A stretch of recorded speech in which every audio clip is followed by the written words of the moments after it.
August 15th.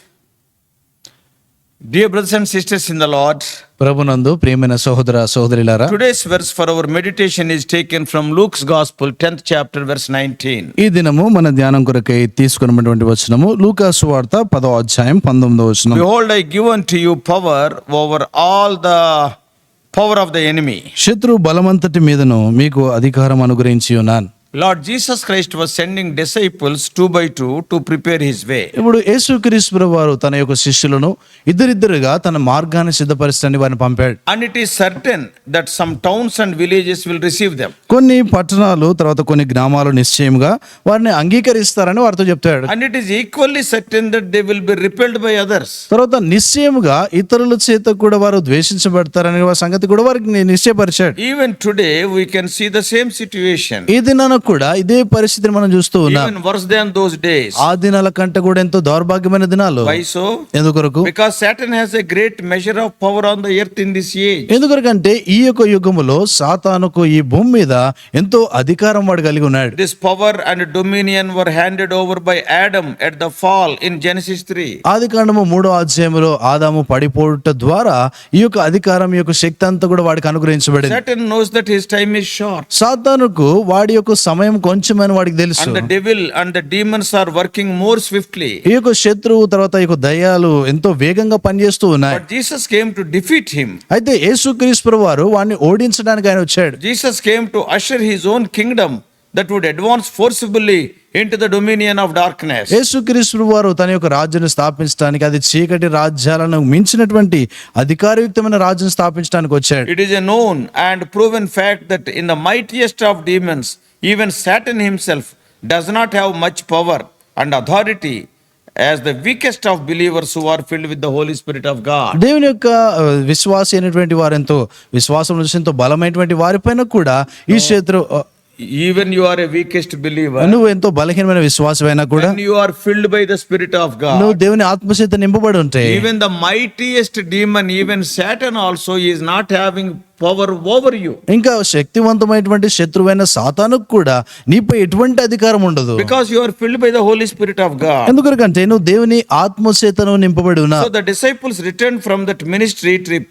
ఇప్పుడు శిష్యులు ఆ యొక్క సువార్త పరిచర్యను ముగించుకొని తిరిగి వస్తా They were ఉన్నారు. empowered by Jesus. వారు దేవుని చేత అదే నింపబడ్డారు. They casted out demons and healed the sick people. వారు దయ్యములు వెలగొట్టారు, రోగులను స్వస్థపరిచినారు. And they were excited about what they have seen. వారు చేసినటువంటి చూసిన సంగతులను బట్టి ఎంతో ఉత్సాహంతో వారు ఉన్నారు. And Jesus encouraged them with the words of Luke 10:19. ఇప్పుడు లూకా సువార్త 10వ అధ్యాయం 19వ వచనం ఆ మాట ద్వారా ప్రభు వారిని ప్రోత్సహిస్తా That is the వచ్చాడు. promise of our meditation today. ఈ దిన మన ధ్యానం కొరకైనటువంటి వాగ్దానం అది. After Jesus returned from the wilderness where he defeated Satan in the battle, యేసు ప్రభు వారు సాతానును ఆ యొక్క యుద్ధంలో అంటే అరణ్యంలో ఆయన ఓడించి తిరిగి వస్తున్న తర్వాత and he quickly gained a reputation for speaking and acting as one with authority. ఆయన అధికారం కలిగినటువంటి వ్యక్తిగా ఆయన కనబడుతూ వచ్చినాడు. He was speaking. ఆయన ఆ రీతిగా మాట్లాడుతూ వచ్చాడు. Luke 4:36 says, లూకా సువార్త 4:36లో రాయబడింది. and they were all amazed and spake among themselves, saying, what a word is this? For with authority and power he commanded the unclean spirits, and they came out. అందుకందరు విస్మయం ఉంది. ఇది ఎట్టి మాట, ఈయన అధికారముతోను బలముతోను అపవిత్రాత్మలకు ఆజ్ఞాపింపగానే అవి వదిలిపోవచ్చునవని ఒకనితోనొకడు చెప్పుకొనిరి. The word of God is the sword of the spirit. దేవుని యొక్క వాక్యము అది ఆత్మ ఖడ్గముగా ఉంది. Using the word of God, which is the sword of the spirit, Jesus defeated Satan after his baptism. దేవుని యొక్క వాక్యం ద్వారా అంటే దేవుని యొక్క ఆత్మ ఖడ్గము ద్వారా యేసు ప్రభువారు బాప్తిసం పొందిన తర్వాత సాతానును ఆయన ఓడించినాడు. He defeated Satan. సాతానును ఆయన ఓడించినాడు. Slowly people started developing faith in Jesus. నెమ్మదిగా ప్రజలు యేసు ప్రభువానందు విశ్వాసం కలిగి ఉండడం ఆరంభించారు. The centurion whose servant was healed by Jesus, శతాధిపతి యొక్క దాసుడు స్వస్థపరచబడిన తర్వాత and he caused Jesus to marvel at his faith. యేసుక్రీస్తు ప్రభువారు ఆయన విశ్వాసం విషయమైన ఆశ్చర్యపోతూ వచ్చాడు. And he showed that he understood Jesus' power to heal. యేసు ప్రభువారు స్వస్థపరచడానికి ఆయన శక్తి కలిగిన వాడు, అధికారం కలిగిన వాడు గ్రహించాడు. In Matthew Matthew's Gospel, 8th chapter, మత్తయి సువార్త 8వ అధ్యాయంలో from 5 to 13, these things are written. 5వ వచనం నుండి 13 వరకు ఈ మాటలు రాయబడ్డాయి. The authority of Jesus caused the demons to scream out when he was present. యేసుక్రీస్తు వారు ఆయన యొక్క అధికారం చూస్తే ఆయన ఆ సందర్భంలో ఉన్నప్పుడు ఆ దయ్యములు సైతం కేకలు వేస్తూ వచ్చాయి. Demons obeyed Jesus' command. ఈ యొక్క అపవిత్ర ఆత్మలు కూడా చూస్తే దేవుని యొక్క ఆజ్ఞలకు విధేయత చూపించాయి. So Jesus Christ demonstrated his power over sickness and over demons. యేసుక్రీస్తు వారు తన యొక్క అధికారమును రోగాలపై తర్వాత అపవిత్ర ఆత్మలపై కూడా ఆయన He చూపించాడు. showed his power over the weather and also even food when he multiplied the food to feed 5,000. ఆయన యొక్క అధికారమును వాతావరణంపై తర్వాత ఆహారంపై అంటే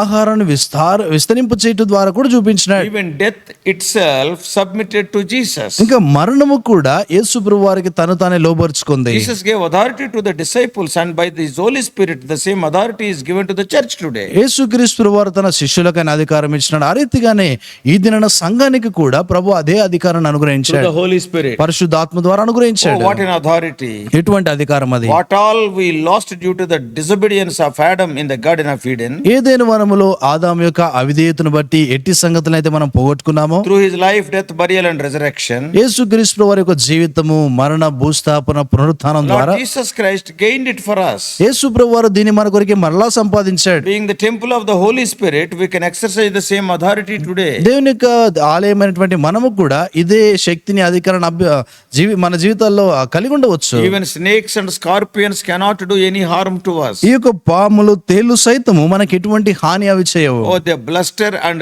rage in order to terrify the people of the world. ఈ లోకంలో ఉన్నటువంటి ప్రజలను భయపెట్టడానికి అవి ఎంతో బుసలు కొట్టేవిగా ఉంటాయి. But they may sow fear and doubt. అవి ఎంతో భయమును, అనుమానాన్ని కలిగిస్తాయి. But the truth is that అయితే వాస్తవం ఏంటంటే the least believer in the kingdom of God has authority to trample on them. ఈ యొక్క దేవుని యొక్క రాజ్యం ఉన్నటువంటి దేవుని బిడ్డ అయినటువంటి ఒక చిన్న విశ్వాసి కూడా వాటిని అనగదొక్కేటువంటి అధికారం కలిగిన వాడు. Sometimes we may face some setbacks. కొన్నిసార్లు మన జీవితాల్లో చూస్తే కొన్ని కొరతలు ఉన్నటువంటివి వెనకంజ వేసిన విషయాలు ఉంటాయి. Generally because of our own follies only. సాధారణంగా చూస్తే అనేక పర్యాయాలు మన బుద్ధిహీనతను బట్టి జరుగుతాయి. Even then, అయినా కూడా the evil one has no real power to harm us. అయితే ఈ యొక్క శత్రువు లేక ఈ యొక్క చెడు వ్యక్తికి ఎటువంటి అధికారం మనపై లేదు. Ultimately, even if we are slain, చివరికి మనం వధించబడినా కూడా, చంపబడినా కూడా, we will rise again at the last trumpet. మనము మరలా ఆ చివరి బూర ఊదబడినప్పుడు తిరిగి లేస్తాము. That is what we read in 1 Corinthians 15:52. అదే మొదటి కొరింథీయుల రాసిన మొదటి పత్రిక 15:52లో In చదువుతాం. 1 Corinthians 15:26, మొదటి కొరింథీ 15:26లో the last enemy that will be defeated is death. కడపట నశింప చేయబడు శత్రువు అది మరణము అంటాడు. The worst thing that can happen on earth is that they may kill the body. భూమి మీద వారు చేయగలిగినటువంటి ఒక ఘోరమైనటువంటి విషయం ఏంటంటే అది చంపటమే. That is Matthew 10:28. They may kill the body. మత్తయి సువార్త 10:28 అంటే శరీరమును చంపవచ్చు. But if you fear God, అయితే నువ్వు దేవునికి that భయపడితే will give you courage and ultimately nothing can harm you. అది నీకు ఎంతో ధైర్యాన్ని ఇస్తుంది. ఇంకా ఏది కూడా నీకు హాని చేయదు. We have to remember one more thing. అయితే మనం ఇంకో సంగతి జ్ఞాపకం ఉంచుకోవాలి. Even though Jesus healed the sick, యేసు ప్రభువు వారు రోగులను though స్వస్థపరిచిన, he raised the dead people, ఆయన మృతులైన వారిని తిరిగి లేపిన, they still eventually became old and died again. వారు చూస్తే వృద్ధులైపోయి అంటే పెద్ద వయసులోనికి వచ్చి మరలా వారు చనిపోయారు. But the sick who believed in Jesus, అయితే అనారోగ్యంతో ఉన్నటువంటి వారు ఎవరైతే ఆయన యందు విశ్వాసం ఉంచారో oh, they have attained the everlasting bliss despite their illnesses. వారు నిత్యమైనటువంటి సంతోషమును వారు పొందుతూ వచ్చిన వారు అనారోగ్యం ఉన్నప్పటికీ కూడా నిత్య సంతోషాన్ని పొందారు. Only he who believes has life eternal. ఆయన మాత్రమే నిత్య జీవమును అనుగ్రహించేటువంటి దేవుడు. Those who believes in him, they only will have eternal life. ఎవరైతే ఆయన యందు విశ్వాసం ఉంచుతారో వారు మాత్రమే ఈ నిత్య జీవాన్ని వారు కలిగి ఉంటారు. Another spiritual truth is, ఇంకొక ఆత్మీయమైనటువంటి సత్యము, when Jesus said that you are going to tread serpents, యేసుక్రీస్తు వారు మీరు ఆ యొక్క పాములను త్రొక్కెదరు అని అన్నప్పుడు it is possible that the Lord meant the scribes and Pharisees, అక్కడ ప్రభు ఆయన శాస్త్రులు పరిశీలన గురించి చెప్పిండొచ్చు. because he called them serpents and brood of vipers in Matthew 23:33. ఎందుకంటే మత్తయి సువార్త 23:33లో ప్రభు వారిని అంటా వచ్చినాడు, సర్పములారా సర్ప సంతానం అని అంటా వచ్చినాడు. Having the venom of the old serpent and through subtlety, ఆ యొక్క ఆది సర్పము దాని యొక్క విషమును కలిగినటువంటి ఆ కుయుక్తిని వారు కలిగి ఉండి and they opposed Jesus and his doctrine. వారు యేసు ప్రభు వారిని ఆ తర్వాత ఆయన యొక్క బోధన వారు ఎదిరించినారు. A literal example is, ఒక అక్షరాంశరమైన ఉదాహరణ we can see the life of Apostle Paul in Acts 28. అపోస్తలుల కార్యం 28వ అధ్యాయంలో అపోస్తలుడైన పౌలు యొక్క జీవితాన్ని మనం చూడొచ్చు. After the shipwreck on the way to Rome in Acts 27, మత్తయి సువార్త అపోస్తలుల కార్యం 27వ అధ్యాయంలో ఆ రోమాకు వెళ్తున్నటువంటి మార్గంలో ఓడ బద్దలైపోయిన పరిస్థితిలో Paul was there in Miletus, పౌలు మిలెత్తులో ఆయన ఉంటా వచ్చినాడు. and they were building a fire, వారు అక్కడ ఒక అగ్ని వారు వేసుకుంటూ వచ్చినారు, మంట వేసుకున్నారు. and a poisonous viper fastened on Paul through the hands of Paul. అక్కడ విషపూరితమైనటువంటి ఒక సర్పము ఆ యొక్క కాకకు అది పౌలు యొక్క చేతిని పట్టుకుంది. And the natives said, అక్కడ ఉన్నటువంటి స్థానికులు అన్నారు, and wow, he must be a murderer, ఈయన ఒక నరహంతకుడు అయి ఉండొచ్చు, something like that. బహుశా అలాగ అయి ఉండొచ్చు. Because even though he escaped the storm, the gods are not allowing him to live. అయినా తుఫాను తప్పించుకున్నా కూడా దేవుళ్ళు ఈయనను బ్రతకడానికి అనుమతించడం లేదంటున్నారు. Paul shook that viper off into the fire, అయితే పౌలు ఆ యొక్క సర్పమును ఆ యొక్క అగ్నిలోనికి జాడించి వేశాడు. and they kept watching him, తర్వాత ఆయన వారు జాగ్రత్తగా చూస్తున్నారు. because they knew that he should soon go into convulsions and die. ఇప్పుడు ఆయన యొక్క శరీరం వాచిపోయిన చనిపోవాలని వారు చూస్తున్నారు. And yes, he just kept sitting there, ఆయన అక్కడ అలాగే కూర్చొని ఉన్నప్పుడు and he was warming himself, ఆయన తను తానే ఆ యొక్క వేడి పెట్టుకుంటా ఉన్నప్పుడు and they said, వారు అన్నారు, he must be a god, ఈయన దేవుడై ఉండొచ్చు, a devata. దేవత అయి So ఉండొచ్చు. dear brothers and sisters, ప్రేమైన సోదర సోదరులారా, nothing will hurt us. ఏది కూడా మనకు హాని I చేయదు. don't know where God has sent you or placed you today, దేవుడు నేను ఎక్కడికి పంపించినాడో ఏ స్థలం అందు ఆయన నిన్ను ఉంచాడో నాకు తెలియదు. but rest assured that although Jesus is sending you like lamb among the wolves, యేసుక్రీస్తు వారు ఆయన తోడేల మధ్యలోనికి గొర్రెగా నేను పంపించినప్పటికీ you can walk in his power and authority over all the threats, whether internal or external. అవి బయట నుండి వచ్చేటువంటివి కావచ్చు, లోపల నుండి వచ్చేటువంటివి కావచ్చు, అన్ని బెదిరింపులన్నిటిలో కూడా ధైర్యంగా ముందుకు వెళ్ళవచ్చు. The key is resting in who you are in Jesus. అయితే ప్రాముఖ్యమైన సంగతి ఏంటంటే నువ్వు ఎవరి యందైతే విశ్వాసం ఉంచుతా ఉన్నావా, లేక ఎవరి యందు విశ్రాంతి తీసుకుంటున్నావు, ఆయన యేసు ప్రభువారు. So may God help us. May God help us to be brave